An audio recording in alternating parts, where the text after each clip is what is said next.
guys, welcome back. Well, today I want to talk about the whole Starbucks Appreciation Day, their recent policy change, and what my views are on the whole debacle. I've had a lot of questions about that, and I figured what the heck, it's time to kind of chime in and let you guys know what I think about the whole thing. Let's talk about the whole subject of open carry. I personally choose not to do it. I choose not to do it for tactical reasons. I think carrying an open firearm in an urban environment such as a city or something like that is generally a bad idea. Again, for tactical reasons. However, if you want to carry a handgun out in the country, you're out four-wheeling or riding your quad, riding a horse, working in a farm field, camping, fishing, hunting, whatever, of course it makes sense. I don't think it's tactically unsound. But that doesn't mean that I don't support your right to open carry. If that's the way you choose to carry a handgun or a rifle every single day to defend yourself, that's why we have a Second Amendment. Do it. I don't have a problem with it. So let's get to the whole point of this video. Starbucks Appreciation Day, and not just that, but people open carrying firearms in Starbucks.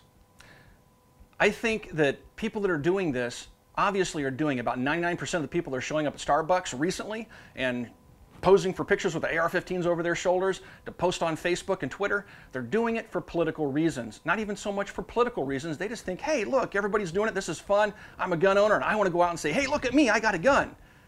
That's just dingy, in my opinion. I don't think it benefits the cause. Now let's talk about Starbucks and the changes that they made recently to their corporate policies. Starbucks was founded in 1971 in Seattle, Washington.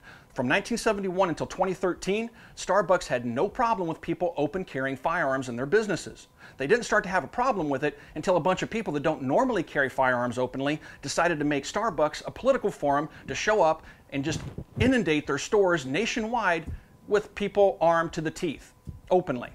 And of course, that can start to interfere with your business. Think about it. You own a little bike shop in town, and next thing you know, you have 20 people parading around your store with guns on, openly. People that don't normally carry those firearms openly, they're just doing it to make a political statement, and they're doing it on your private property.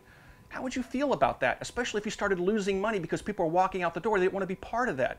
And that does happen, okay? So let's also talk about this whole private property thing. If you come into my house and insult my wife, you're going to be shown the door. Your First Amendment rights to freedom of speech get checked at that front door of my private property. Starbucks is private property. Since 1971, they've allowed gun owners to walk in unabated, buy coffee, do whatever they want to do, either concealed or open carry. They've said multiple times they had no policies that were anti-gun. They weren't either pro-gun or anti-gun as a company. They simply respected the laws of each state. If it was legal in your state, go ahead and do it in our stores. Now, they recently changed that policy because of our actions. We stepped onto their private property, started screwing with their ability to turn a profit, and now they've asked us not to do that anymore. Their new policy is mostly a shot over the bow to gun owners. They asked us to stop doing it. We didn't listen. We continued to do it, and now they've issued a new policy saying that you're no longer welcome to open carry, concealed carry your firearms in our stores. However, they don't plan on enforcing that policy. Okay, so it's not really a policy, it's the non-policy. But what they're saying is, hey guys, listen, we're being serious. Please take us out of the debate. Now that Starbucks has asked gun owners not to come into their stores openly or concealed carrying anymore, what do we do as gun owners?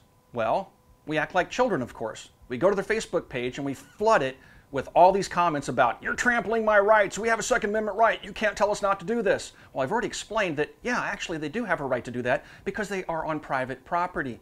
They can ask you to leave at any time for any reason that they desire. You don't have constitutional rights or Second Amendment or First Amendment rights on private property if the property owner doesn't like what you're doing, okay?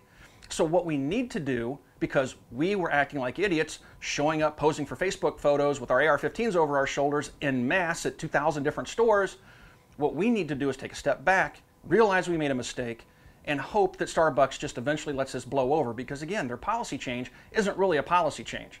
I still carry my handgun into Starbucks, and I still go ahead and buy my coffee at Starbucks. I'm not going to change that behavior because I don't see Starbucks as having a true anti-gun policy.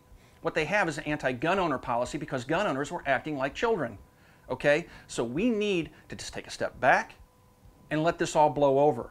Starbucks doesn't hate gun owners. I don't think so, because since 1971, they've let us come into their stores. They never had a problem with us until we started to bring a political debate to those stores.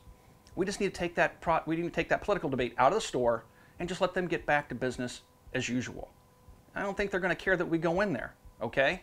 So that's what we need to do. Take a step back. Don't flood their Facebook page. Don't send them angry emails. Don't try to organize some half-baked protests or boycotts. Just let them have a business. They haven't been our enemies this whole time. As a matter of fact, 2 months ago, we looked like a bunch of manic lunatics because we were praising them for their policy of neutrality. They weren't even pro-gun. They said they weren't pro-gun. They said they also weren't anti-gun. But we went to their Facebook page and said, hey, look, thank you, Starbucks, for being pro-gun. You guys are great. And just flooded their Facebook page with those types of comments. And then 2 weeks later, you guys suck. You're evil. You're totalitarians. You're trampling our constitutional rights. We look like lunatics. People, take a breath. Step back, put your gun on, go into the store. You can even open carry in the Starbucks still. They're not going to ask you to leave. They may have a corporate policy against it, but they've instructed their employees not to tell you to leave or to confront you. Just take a step back, go back to business as usual, and they'll go back to serving us, gun owners, as usual. Stop making this into something that it's not and making it worse. If you guys have any questions about anything I've said in the video, of course, swing by our Facebook page and post those comments over there, even if you want to come by and flame me. And thanks for watching, everybody. Thanks for those subs. Please swing by the Bang Switch and check it out, and we'll talk to you guys soon.